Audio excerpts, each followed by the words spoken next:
El 11 de julio de 1943, a las 6:47 de la mañana, la sargento mayor Anna Kuznetsova violó conscientemente una orden directa del mando al cargar su cañón divisional CIS-3 con una munición que podía explotar dentro del propio tubo y destruir a toda la dotación.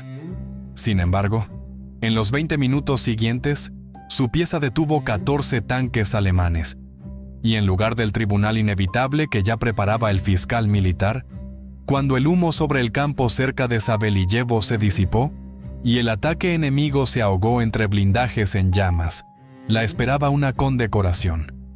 Esta es la historia de cómo una artillera en primera línea vio una solución donde los ingenieros solo veían riesgo, y de cómo la violación del reglamento se convirtió en una táctica que salvó cientos de vidas.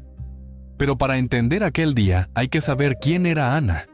A los 26 años ya había recorrido el camino desde ser la hija de un guardabarreras del asentamiento del Snoe, nacida en 1917 y criada con el principio de su padre: apartarse de las instrucciones solo cuando cumplirlas conduce a la catástrofe, hasta convertirse en maestra de una fábrica de reparación de locomotoras, capaz de oír el metal y determinar su resistencia al tacto, habilidades que en la guerra resultaron más importantes que cualquier instrucción de desfile. Movilizada al Ejército Rojo en el otoño de 1941, tras una breve formación en la Escuela de Artillería de Siberia, se convirtió en apuntadora de un CIS-3 en el frente occidental, y para el verano de 1943 ya mandaba una dotación en un regimiento cazacarros, habiendo pasado por los combates de Moscú, Rsev y Yarkov, varias heridas y la pérdida de compañeros. Aprendió a dormir bajo el fuego, a disparar a través del miedo y, sobre todo, a pensar con sangre fría bajo las balas, manteniéndose exteriormente discreta, delgada, parca en palabras, con una cicatriz en el brazo izquierdo y un tatuaje con el nombre de su pueblo natal. Calmada al dar órdenes pero atenta a los detalles. Y fue precisamente esa atención la que la condujo a un descubrimiento que más tarde cambiaría la lucha antitanque. Entre todos, Anna Kuznetsova se distinguía por un rasgo: nunca aceptaba nada por fe. Comprobaba cada orden y cada instrucción en la práctica. Seguía sin reservas lo que funcionaba y buscaba otro camino cuando la norma fallaba. Eso la convirtió a la vez en infractora del reglamento y salvadora de cientos de vidas, porque para el verano de 1943, la artillería divisional soviética había llegado a un callejón sin salida. Los tanques alemanes se habían vuelto casi invulnerables. Los viejos proyectiles perforantes del CIS-3 aún atravesaban blindajes obsoletos, pero con la aparición de los Tigres y Panteras, con gruesas planchas frontales y pantallas adicionales, los proyectiles simplemente rebotaban. Anna lo vio por primera vez con sus propios ojos el 5 de marzo, cerca de Klenovskoye, cuando su batería cubría la retirada de la infantería junto a Berezovka. La silueta nueva y desconocida de un tanque pesado soportó tranquilamente varios impactos y, en respuesta, con un solo disparo destruyó el cañón vecino junto con la dotación del sargento mayor Piotr Lavrov de Starodub. Quedó claro que sus piezas ya no podían detener a esas máquinas. En las semanas siguientes, Anna vio cómo ese problema mataba a sus camaradas. Murió la dotación del experimentado comandante de batería Nikolai Belyayev. Luego el joven apuntador Andrei Kovalenko de Mikhailovsk, que no logró perforar a un tigre de frente y cayó durante la retirada. Y más tarde el suboficial Stepan Gluchov, que conocía el reglamento de memoria y murió cumpliendo todas las normas. Mientras tanto, el regimiento perdía hasta 1/3 de su personal cada mes, gastando munición sin resultados. El mando era consciente de la crisis y buscaba una salida, creando escasos proyectiles subcalibrados y proyectiles acumulativos experimentales, de los que Anna se enteró en primavera, y cuando a principios de mayo vio cajas marcadas BP-350M y leyó la estricta prohibición de usarlos en el CIS-3 por el riesgo de explosión en el cañón, comprendió lo esencial.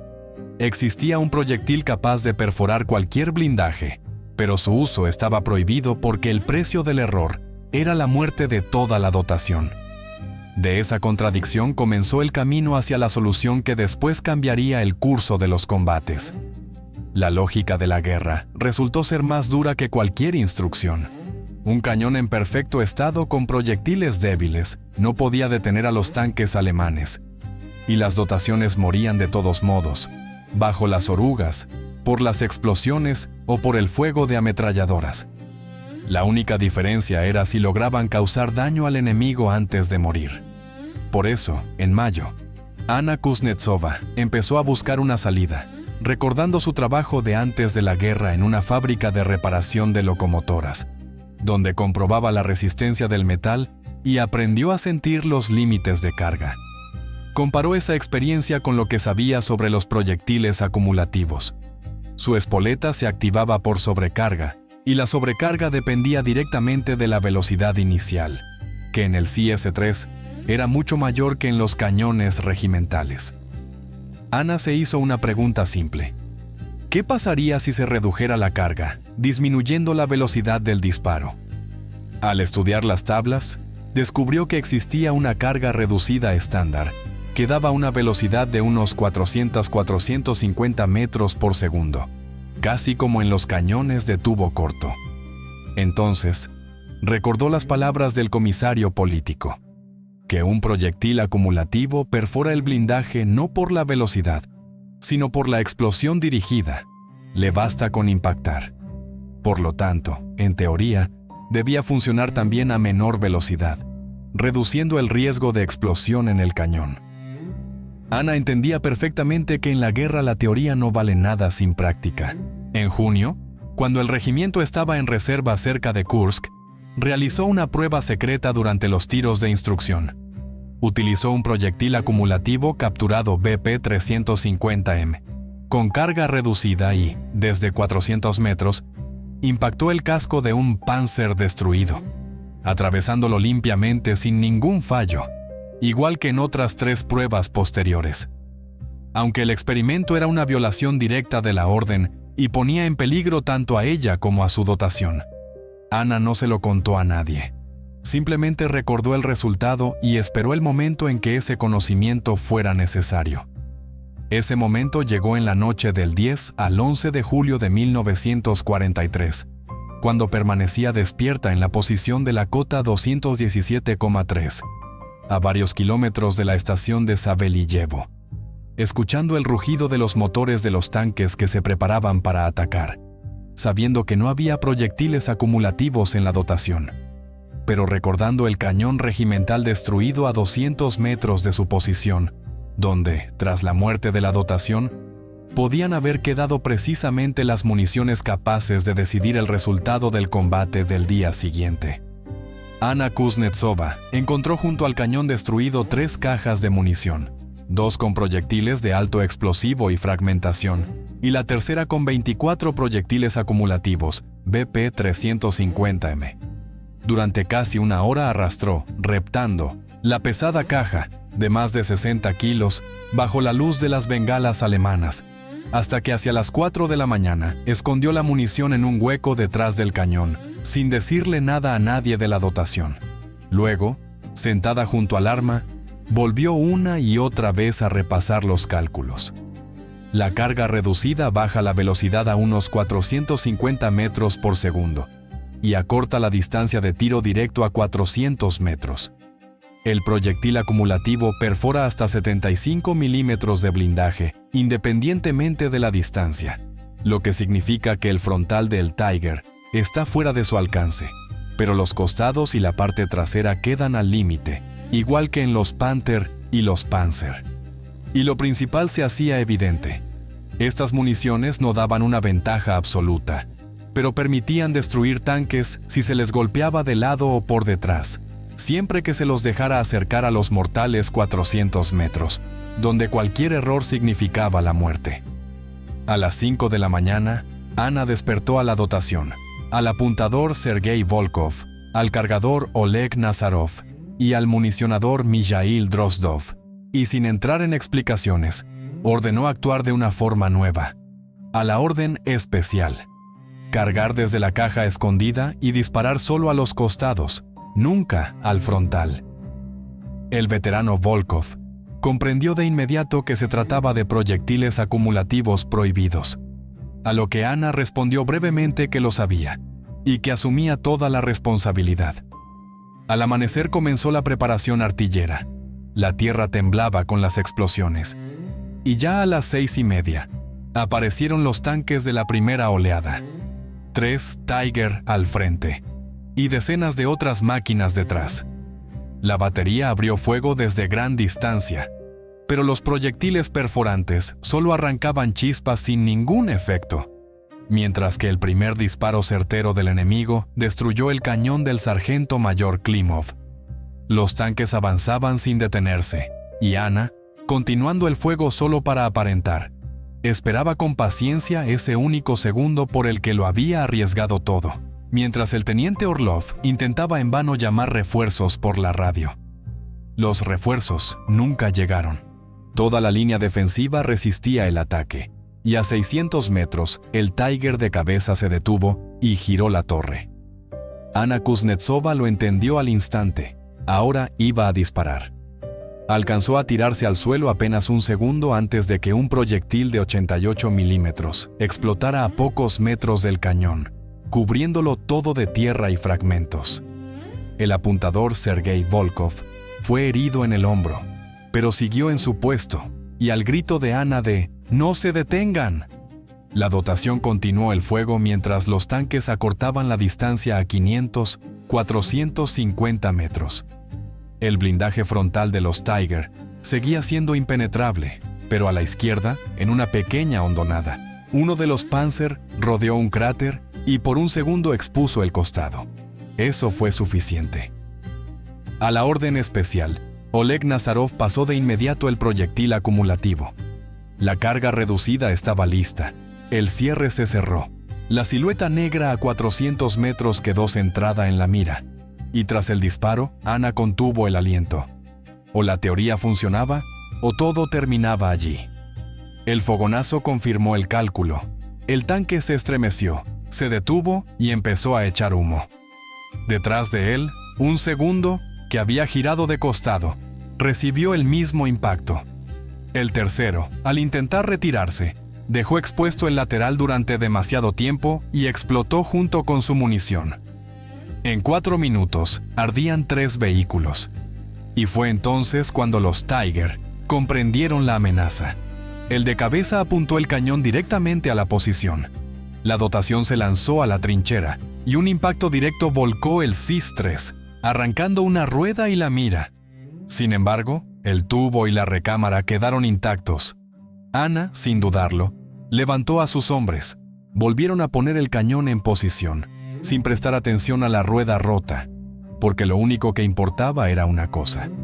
El cañón apuntaba al tanque que ya avanzaba directo hacia ellos desde 350 metros, con un frontal impenetrable, pero con la torre girada a la derecha, dejando expuesto el costado izquierdo.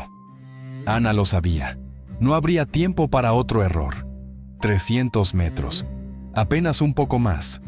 El espesor efectivo del costado de la torre era de unos 60 milímetros. Anna Kuznetsova apretó el disparador y vio cómo el proyectil acumulativo impactaba en la base de la torre del Tiger, estallando con un resplandor blanco intenso, distinto a una explosión Ovichna. La torre se sacudió y quedó inmóvil. Los tripulantes que intentaban salir por las escotillas fueron abatidos por el fuego de la trinchera vecina. Pero Anna ya buscaba el siguiente objetivo. A la derecha, una Panther expuso el costado durante 3 segundos. El disparo dio en el compartimiento del motor y el vehículo se incendió. Otro Panzer IV intentó retirarse marcha atrás, abriendo lentamente el flanco, y tras el siguiente impacto se detuvo. En 6 minutos de combate fueron destruidos 6 tanques, y el ataque empezó a desmoronarse. Sin el Tiger de cabeza, los vehículos perdieron coordinación. Algunos seguían avanzando, otros se detenían o intentaban retirarse. Anna no les dio respiro. Una y otra vez daba la orden especial y alcanzaba a cada vehículo que ofrecía el costado. hasta que a las 6:52, 20 minutos después del inicio del combate, los tanques alemanes restantes se dieron la vuelta para retirarse, recibiendo como despedida el último proyectil acumulativo en la parte trasera, que incendió otro vehículo. Cuando todo se calmó, junto al cañón yacía Anna, exhausta, con las manos temblando y un zumbido en los oídos. El herido Sergei Volkov, apretándose el hombro, apenas pudo murmurar con voz ronca que realmente había sucedido. La calma duró poco. 15 minutos después, llegó a la posición el comandante del regimiento, el teniente coronel Nikolai Stepanovich Yermakov, veterano silencioso de la guerra de Finlandia, de la defensa de Moscú y de Stalingrado. Sin mostrar emoción, recorrió con la mirada el campo con 14 vehículos ardiendo, entre ellos el primer Tiger, destruido allí por la artillería divisional. Se acercó a Anna, no le permitió levantarse, preguntó por su estado y luego examinó con atención el cañón dañado, la mira arrancada, la rueda rota y la caja vacía de munición, reuniendo en silencio todas las piezas en una sola imagen. El teniente coronel se fijó en la caja con la marca BP-350M. Se agachó, levantó una vaina vacía, la examinó con atención y miró a Anna Kuznetsova, diciendo con calma: «Acumulativos». No era una pregunta, así que ella confirmó con la misma serenidad que había disparado desde un cañón divisional. Siguió una larga pausa, durante la cual Anna sintió cómo el frío le recorría la espalda. Sabía perfectamente que la orden había sido violada y que por ello la esperaba un tribunal. Cuando por fin el teniente coronel preguntó de dónde habían salido las municiones y si ella conocía la prohibición, Anna, sin apartar la vista de los tanques en llamas, respondió simplemente que los perforantes no funcionaban, que los Tigers avanzaban directamente sobre la posición y que, sin esa decisión, la dotación habría muerto sin causar ningún daño al enemigo. Luego explicó que antes había realizado pruebas con carga reducida y se había asegurado de que el espoleta resistía. El teniente coronel guardó silencio durante largo rato, mirando el campo de batalla y los vehículos calcinados. En su rostro se mezclaban la ira por la infracción, la sorpresa por el resultado y algo que Anna acabó reconociendo como esperanza. Cuando la obligó a ponerse en pie y enumeró fríamente todos los cargos, ella solo asintió, aceptando lo evidente. Pero, en lugar de ordenar el arresto, el teniente coronel se volvió de repente hacia el ayudante y ordenó al teniente Romanov que anotara en el diario de combate que la batería del teniente mayor Orlov había destruido 14 tanques enemigos, incluido un Tiger pesado. En ese instante, Anna comprendió que la sentencia acababa de cambiar. El teniente coronel dictó con precisión que en el diario debía constar fuego con munición reglamentaria a distancia de tiro directo, deteniendo al ayudante con una sola mirada y repitiéndolo de modo que no quedara duda alguna. Luego dijo directamente a Anna Kuznetsova que no sabía nada de proyectiles acumulativos y que solo veía el resultado: 14 tanques destruidos. En ese momento la tensión empezó a ceder, porque en vez de arrestarla sacó un cuaderno y le ordenó explicar con detalle qué carga se había usado, desde qué distancia y con qué ángulo se habían producido los impactos. Durante la hora siguiente, Anna expuso la esencia de su método, mientras Yermakov anotaba cuidadosamente los detalles técnicos y tácticos. Para el mediodía, la información ya había llegado al Estado Mayor de la división y por la tarde al Estado Mayor del Ejército. Por eso, el 12 de julio, día del combate principal, Anna recibió un cañón nuevo, una dotación reforzada y una posición en el flanco sur del contraataque. Antes de que comenzara la ofensiva, el teniente mayor Orlov se acercó con un sobre de Yermakov, en el que se indicaba que se le autorizaba a usar toda la munición disponible a su propia discreción, junto con una orden de entrega de 2 cajas de BP-350M. Aunque Orlov reconoció que esos proyectiles estaban prohibidos para el CIS-3, tras una breve pausa dijo con franqueza que cada día perdían hombres porque su blindaje era penetrado y el del enemigo no. y que si este método funcionaba, las prohibiciones ya no importaban. Entonces, Anna abrió las cajas con 48 proyectiles acumulativos y comprendió que ahora tenía la oportunidad de cambiar el curso del combate no por casualidad, sino de manera consciente. El combate del 12 de julio fue muy distinto al del día anterior, porque si la víspera Anna Kuznetsova había mantenido la defensa y esperado a que el enemigo se acercara por sí mismo a la distancia adecuada, ahora avanzaba junto a los tanques soviéticos, y eso significaba movimiento constante. Ocupar rápidamente una posición, hacer unos cuantos disparos y cambiar de lugar de inmediato, sin darle al enemigo tiempo para ajustar el tiro, sin margen para un apuntamiento preciso, pero con una ventaja clave. En maniobra, los tanques alemanes exponían con más frecuencia los costados y la parte trasera, justo lo que necesitaban los proyectiles acumulativos. El primer enfrentamiento comenzó a las 9 de la mañana cerca del Sovkhoz, donde los T-34 chocaron con los Tigers, y la escena fue aterradora. Los pesados carros alemanes abatían a los tanques soviéticos desde larga distancia, y ni siquiera un impacto directo en el costado perforaba el blindaje. Al ver cómo un Tiger destruía un T-34 de un solo disparo, Anna comprendió que los perforantes eran inútiles allí, y ordenó de inmediato cambiar de posición detrás del casco de un tanque destruido. Apenas un minuto después, su dotación golpeó con un acumulativo el costado abierto de la torre, incendió la munición y retiró el cañón al instante. Un segundo Tiger los detectó y abrió fuego. Aunque el primer disparo de Anna no detuvo el vehículo, el proyectil impactó en la pantalla lateral y perdió potencia. Ella sacó la conclusión al instante y ordenó disparar solo a la parte trasera.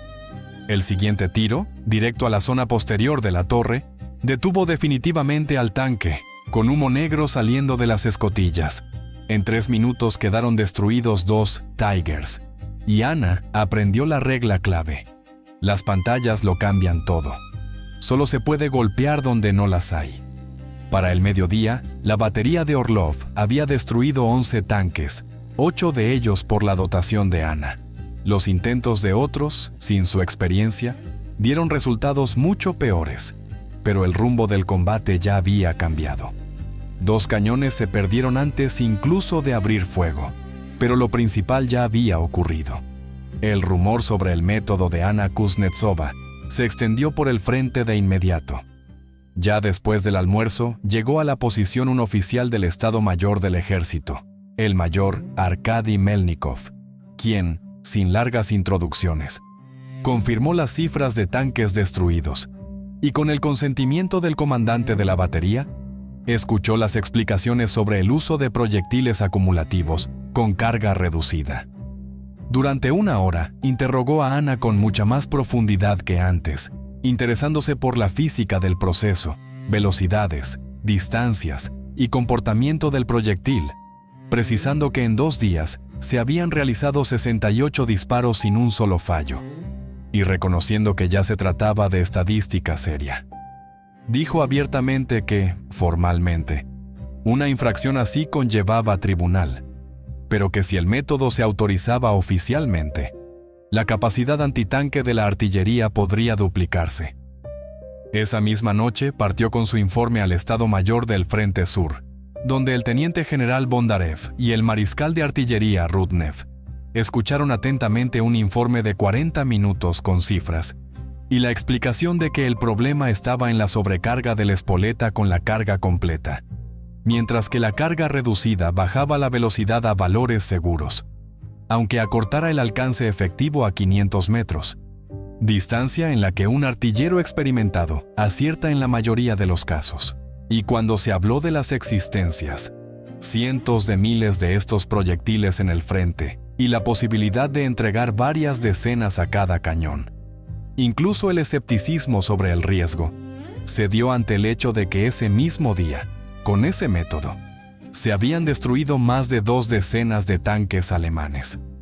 Casi no quedaban dudas de que la decisión estaba madura. Cuando preguntaron cuántos tanques había destruido la artillería con proyectiles perforantes convencionales, la respuesta fue breve: muchos menos. La elección se volvió evidente: o seguir perdiendo hombres y cañones, o arriesgarse. Por eso, tras una breve conversación telefónica con el generalísimo Severin, ya al amanecer del 13 de julio de 1943, llegó a las unidades una directiva secreta que autorizaba, a modo de prueba de combate, el uso de los acumulativos BP-350 mm en los CIS-3, solo con carga reducida, a distancias de hasta 500 metros y exclusivamente contra los costados y la parte trasera, con la obligatoria advertencia a las dotaciones sobre el riesgo. Desde ese momento, el método de Anna Kuznetsova se convirtió en táctica oficial, que los artilleros aprendieron rápidamente: dejar que los tanques se acercaran más, cambiar de posición tras cada disparo, y aunque seguían sufriendo bajas, empezaron a infligir un daño real al enemigo. Esto se reflejó de inmediato en las cifras.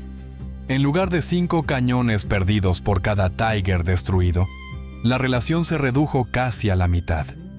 Ya el 15 de julio, Anna fue llamada al Estado Mayor y enviada temporalmente como instructora. En 2 semanas entrenó a decenas de jefes de dotación, y a finales de mes regresó a su regimiento, que volvió a combatir, perdiendo hombres pero sin retroceder.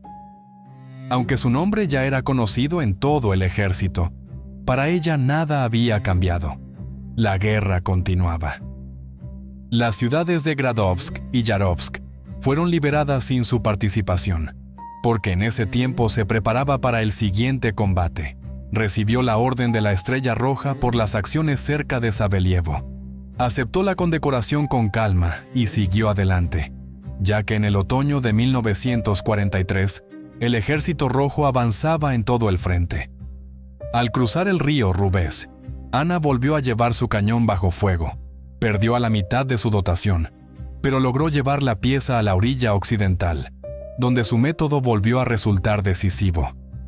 En la cabeza de puente más allá del río Rubez, Anna Kuznetsova aplicó de nuevo su método cuando los alemanes lanzaron una contraofensiva continua de 3 días, con una división acorazada de élite equipada con Panther y Tiger.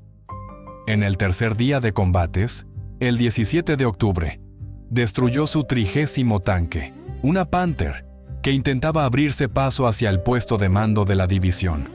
La dejó acercarse a 300 metros y la golpeó con un acumulativo en el costado de la torre, tras lo cual el vehículo se incendió al instante.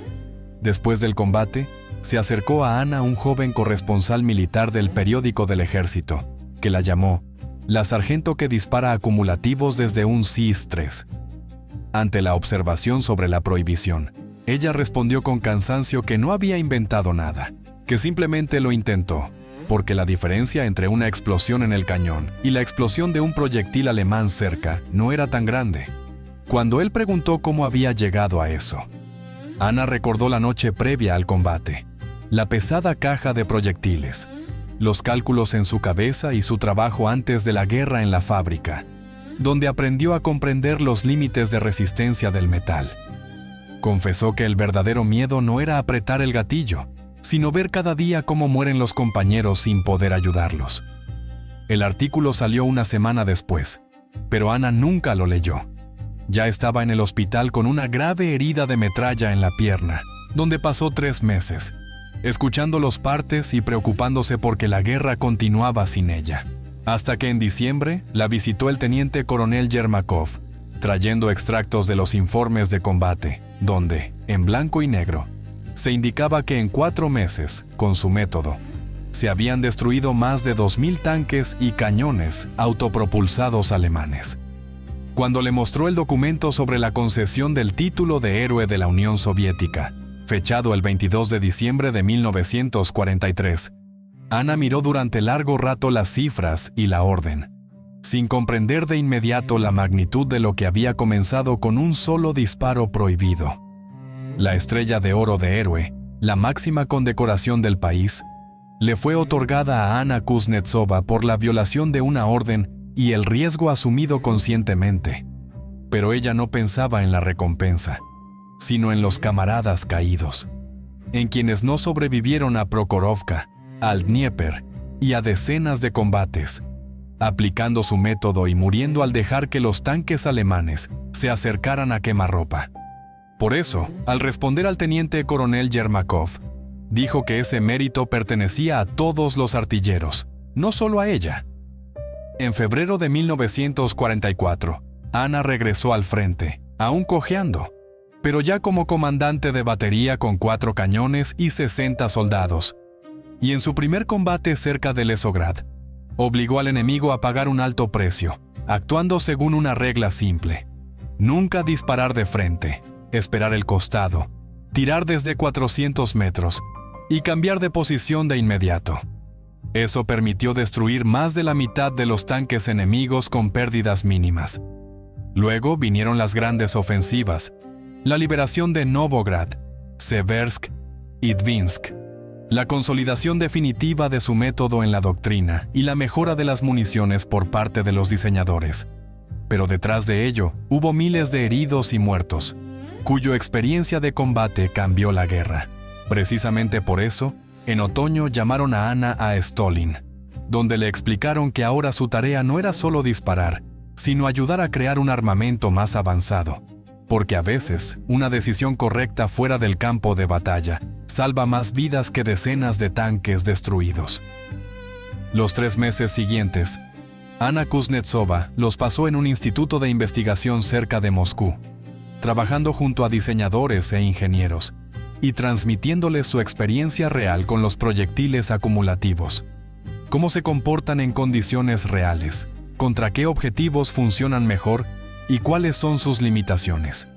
Como resultado, apareció un nuevo detonador más seguro, una forma mejorada de la cavidad acumulativa y un revestimiento de cobre más estable, lo que aumentó la penetración aproximadamente en un 15%. Ya a comienzos de 1945, estos cambios entraron en producción, de modo que para las batallas finales de la guerra, la artillería recibió municiones de nueva generación.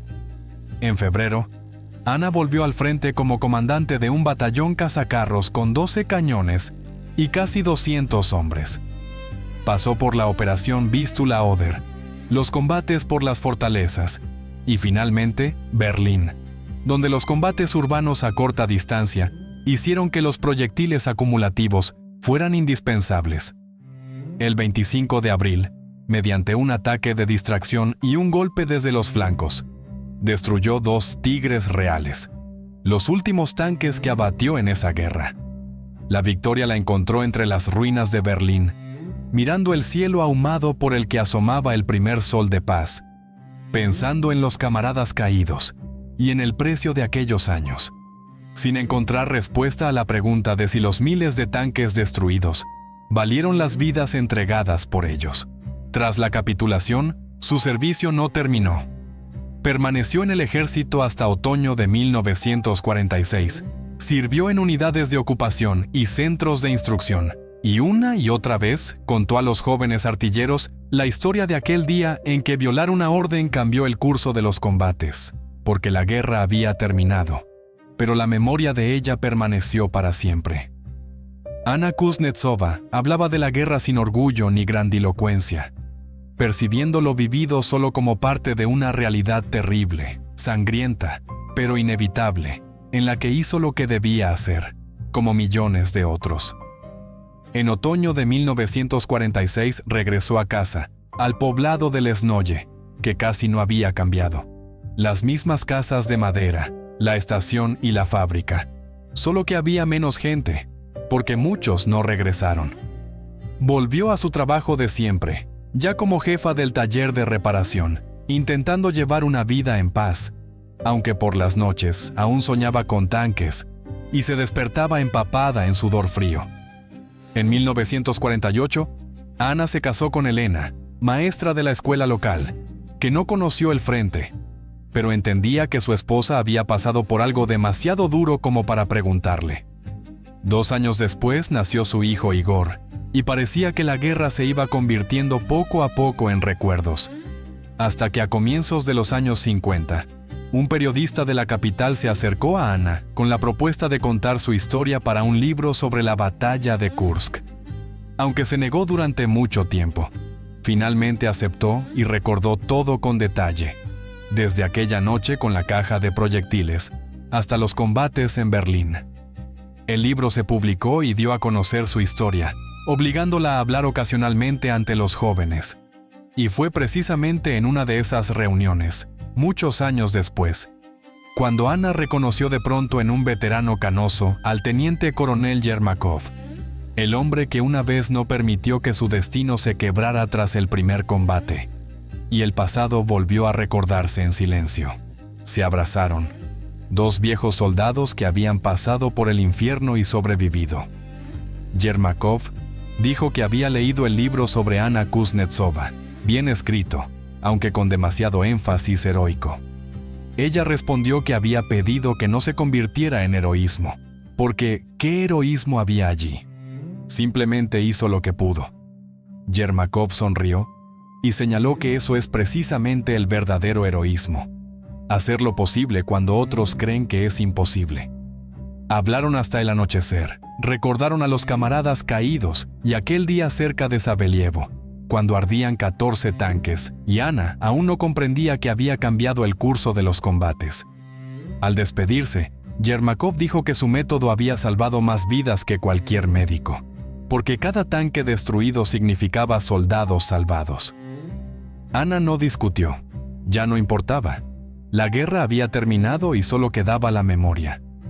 En los años 60, ella dirigió la fábrica de reparación de locomotoras en el pueblo de Lesnoye y la condujo hacia la transición a nueva tecnología del mismo modo en que una vez ayudó a la artillería a adoptar una nueva táctica, rompiendo hábitos y superando el miedo al cambio. En casa, Elena servía el té y decía que Ana había vencido entonces y vencería ahora. Y así fue. La fábrica alcanzó un nuevo nivel y Ana recibió la Orden de la Bandera Roja del Trabajo. En 1973, por el 30º aniversario de la batalla de Kursk, la invitaron al campo de batalla, a donde llegó con su hijo Igor, ya ingeniero de la misma fábrica. De pie en la altura 217,3, donde la hierba había ocultado las huellas de la guerra, Ana señalaba desde dónde avanzaban los tanques, recordando cada detalle y aquel miedo que solo retrocedía cuando uno simplemente hacía su trabajo. Igor, mirando el rostro de su madre, canoso y lleno de arrugas, dijo que se sentía orgulloso de ella. Ana lo abrazó y respondió que lo principal era que ellos no tuvieran que vivir lo que ellos vivieron. Ana Kuznetsova murió el 12 de julio de 1988, exactamente 45 años después del combate principal de aquella guerra. Tenía 71 años, y Ana sobrevivió a su cónyuge por 3 años, pasando los últimos meses en la casa de su hijo en Seversk, entre sus nietos, conservando la mente clara y la memoria firme hasta el final. Unos días antes de morir, pidió que le trajeran una vieja cajita, donde junto a las condecoraciones, yacía una vaina vacía de un proyectil acumulativo del combate del 11 de julio de 1943, y dijo que esa era más importante que todas las órdenes, porque demostraba que una sola persona puede cambiar el curso de los acontecimientos si no teme arriesgarse. Enterraron a Ana en el pueblo de Lesnoye, junto a su cónyuge, pero su historia no terminó con su vida. El método de empleo de municiones acumulativas entró en los manuales militares. Sin embargo, el legado principal no estaba en la teoría, sino en una verdad sencilla. A veces hay que romper las reglas, y solo el riesgo da una oportunidad de victoria. Fue precisamente una mecánica común de fábrica, y no diseñadores de despacho, quien lo demostró primero en combate, destruyendo en total 2.347 tanques enemigos con su método, y salvando decenas de miles de vidas. En 2015, en el campo cerca de Savelievo, se instaló un monumento con un cañón SIS-3, y cada año la gente viene allí para escuchar esta historia. Sobre el escritorio de su nieto, Artyom Igorovich, hay una fotografía antigua de Ana junto a aquella misma vaina.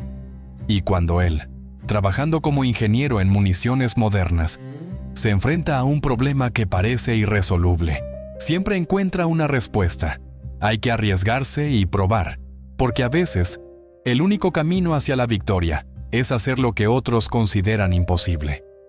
Gracias a todos por vernos. Suscríbanse a nuestro canal, Historias de la Guerra.